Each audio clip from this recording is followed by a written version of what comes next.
If nothing changes this year, nothing changes ever. I know that sounded dark, but hear me out. There's something truly special about the start of a year. It's almost like you get a clean slate. You get to be a new person, a better person. You're hoping to break free from the habits and failures of the previous year, all the memories that have haunted you. And you're hoping to now achieve what you couldn't before. In short, a new year represents a point of transition from the misery of the past to the brightness of the future. A new year represents hope.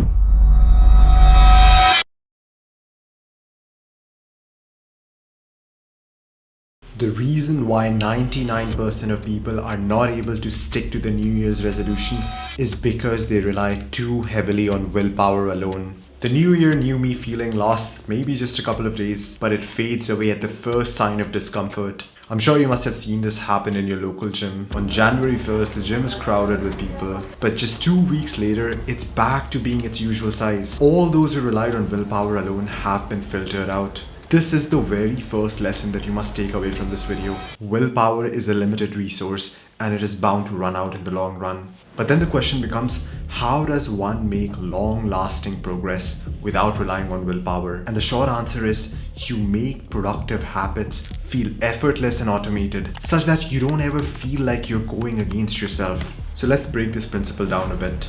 Every single activity that you do requires some effort to start. Simple things that you're already familiar with, like brushing your teeth, require low effort to start. More energy demanding things and things that you're not familiar with require higher effort to start. Let's call this initial effort to start an activity as the activation energy required for that activity. If the activation energy for an activity is too high, what usually ends up happening is that you are more likely to procrastinate it or quit it entirely, because human beings are creatures who follow the path of least resistance. And who the hell wants to spend all that effort into doing something productive when you can easily access dopamine and pleasure through other sources? What motivation or willpower does is that it allows you to jump over this activation energy barrier and get the activity done. And this works great in the short term. However, each time you use motivation to get something done, you deplete your motivation battery. Finally, once the motivation runs out, you are no longer able to do those things and you end up quitting. So the secret to doing things consistently is not to use motivation to jump across the activation energy barrier, but rather to lower the activation energy barrier to such an extent that the behavior feels easy and automated. And in the next few chapters of this video, we are going to learn how to do just that.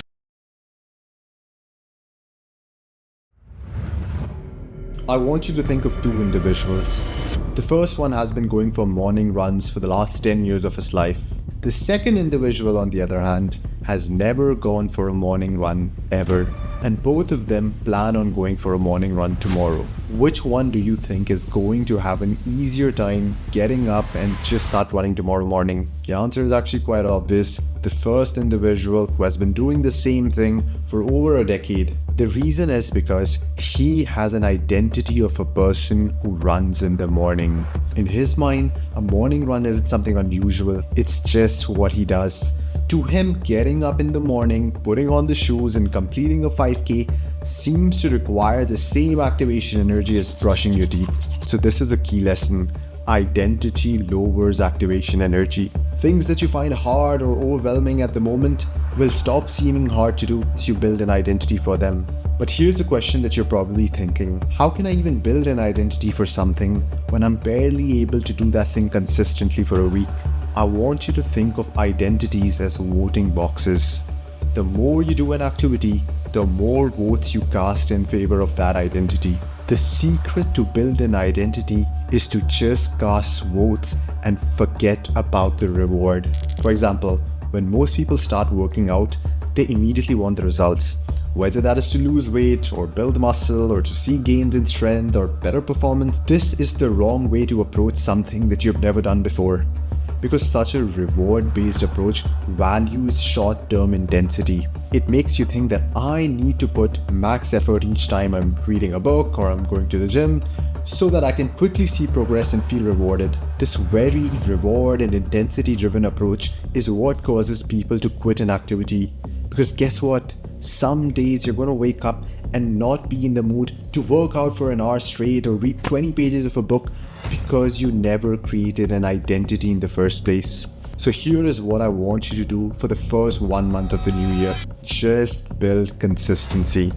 If you want to get regular at reading, forget about completing a chapter a day. That is too much effort too soon. Just read 5 pages a day consistently for the first 1 month. Each day that you have successfully performed the activity, mark an X on that day. Your goal initially is not to make earth-shattering effort. The goal is to simply show up for a little while and cast a vote for that identity.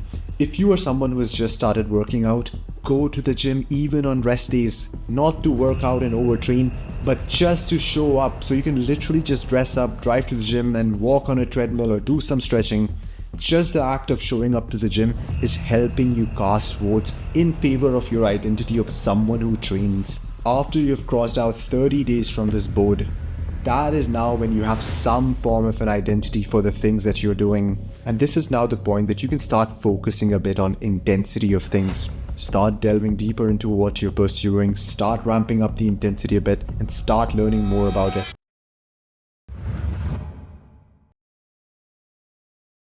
I really like this conversation from Alice in the Wonderland because it perfectly explains how most people are living their lives. So Alice comes to a fork in a road and she sees this cat. She asks this cat, But I just wanted to ask you which way I ought to go. Well, that depends on where you want to get to. Oh, it really doesn't matter. As long as I can... Then it really doesn't matter which way you go. Alice answers, I don't really know where I want to go. So the cat replies, then it doesn't matter which road you actually take. That's exactly how most people approach habits. If you don't know what you are going to do today, when you are going to do it, where you are going to do it, then every option stays open. And that openness becomes mental resistance. Your brain now has to evaluate options, decide in the moment, negotiate effort versus comfort, and that decision making increases the activation energy for your habits. The way that you overcome this problem is by living a predictable, structured life by following a routine that eliminates all decision making. Tonight, before you go to bed, make a routine for tomorrow.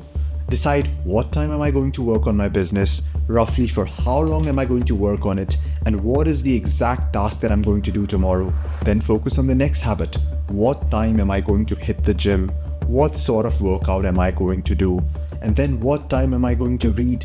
What is the book that I'm going to read? What you have done now is that you've selected the exact path that you're going to take tomorrow from the hundreds and thousands of possible paths. This is going to remove all decision making tomorrow and lower the activation energy for all the activities that are listed down on your routine. At the end of the day, there is no secret discipline gene, no magical motivation hack, no version of you that just suddenly wakes up one morning and has everything figured out. True evolution takes place when no one is watching. It happens in quiet, almost unnoticeable moments when you cast one small vote for the person that you are trying to become.